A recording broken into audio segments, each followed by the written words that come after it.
Hello, Fáilte. Welcome to another reading of the Táin Bó Cúailnge with myself, Lora O'Brien. And we are finally finished the Monsters on the Hill episode. We are leaving the very, very crowded hill and we are moving on to episode 26. So if you are new to the Táin recording, please go back and the playlist is linked down below. The blog post that explains everything about what we're doing. Check it all out. Make sure you check out all the resources below the video, and I think it'll come up somewhere up there as well. So you can just click straight through to the playlist here on YouTube. And just to make sure that you get the full experience and the full story, okay? Because you're jumping in at the end here, and we're almost done, she says optimistically. So like I said, we had finished with episode 25, The Array of the Host, and now we are in episode 26. Oh, sorry, just before. We are working with the English translation of Joseph Donne from 1914. So that is the version that we have. And again, links to everything are down below, so you can have the text up as well. So the decision of the battle, and we have the Morrigan showing up here, so things are getting interesting. It was on that night that the Morrigan, daughter of Ernmas, came, and she was engaged in fomenting strife and sowing dissension between the two camps on either side, and she spoke these words: Ravens shall pick the necks of men, blood shall gush in combat wild, skins shall be hacked, crazed with spoils, men's sides pierced in battle brave. Love knock near, warriors storm, Mian of braves, Cruachan's men. Upon them comes ruin complete. Lines shall be strewn underfoot, their race die out. Then Ulster hail, to Erna woe, to Ulster woe, then Erna hail. This she said in Erna's ear. Naught inglorious shall they do, who them await. Poor Erna got the Morrigan speaking directly into their ear. I am not remembering who Erna is. There was a lot of people in episode 25, so I'm not sure. If anybody remembers, please comment below. And speaking of comments below, please stop asking me consultation questions.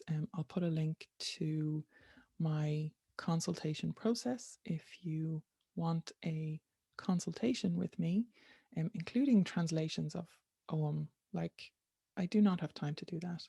And please don't email me asking me, can you have a 15 to 20-minute conversation with me on the phone so that I can teach you about OM? No, none of that is going to happen. Okay, so there is a process for consultations. If you want to book a service, because I'm a professional, then I'll put a link to that below. Okay. Anyway, always has to be a little mini rant, doesn't there, in the middle of the Táin? So anyway, it was then that Cuchulainn spake to Laeg, son of Ringavar. It would surely be unworthy of thee, O Laeg, my master, said Cuchulainn, if between the two battle lines there should anything happen today whereof thou hast no tidings for me. Whatsoever I shall learn, O Cuchulainn, answered Laeg, will be told thee. But see yonder a little flock coming forth on the plain from the western camp and station now. Behold a band of henchmen after them to check and to stay them. Behold also a company of henchmen emerging from the eastern camp and station to seize them. Surely that is so, exclaimed Cuchulainn.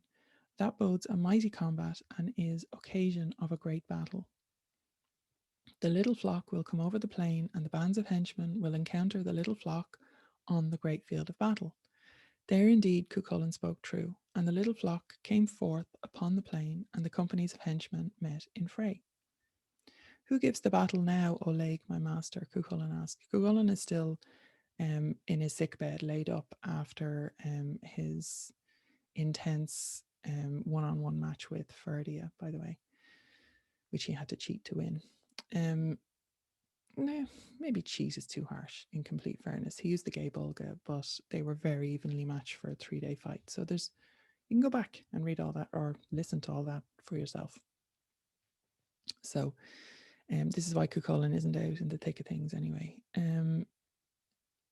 So who gives the battle now, O Leg, my master? Cuchulainn asked. The folk of Ulster, Leg answered, that is the same as the young warriors of Ulster. But how fight they? Cuchulainn asked. Like men they fight, Leg answered. There where the heroes of valour from the east in battle, they force a breach through the ranks to the west. There where the heroes are from the west, they lay a breach through the ranks to the eastward. I grieve that I am not yet strong enough to be on my feet amongst them, for were I able to be on my feet amongst them, my breach would be manifest there today like that of another. But this avow, O Cuchach, said Leg. I think I'm going to start calling him Cuchach from now on, if it's good enough for Leg. It is no reproach to thy valour, it is no disgrace to thine honour. Thou hast done bravely in time before now, and thou wilt do bravely after. Come, O my master Leg, cried Cuchulainn, rouse the men of Ulster to the battle now, for it is time they come. Leg came and roused the men of Ulster to battle, and he uttered these words there. Arise, ye kings of Macha, valiant in your deeds. The bive doth covet Imbol's kine. Blood of hearts pours out. Goodly heroes' battle rushes in with deeds of valour. Hearts all red with gore, brows turned in flight. Dismay of battle riseth, for there was never found one like unto Cuchulainn. Hound that Macha's wheel doth work. Quickly, if it is for coolness kine, let them now arise. So that is the episode for today. Nice and short. That is episode 26 in the Táin Bó Cúailnge, the cattle raid of Cooley. So we will go on to episode 27, which I think is a nice easy one next time. And I will get back to you with another episode as soon as possible. Please, please, please check all the links below. Like, subscribe, do all that good stuff so YouTube knows that this is content that you are enjoying. Gur Mágaibh and Slán go Fóill, and I will see you in the next video.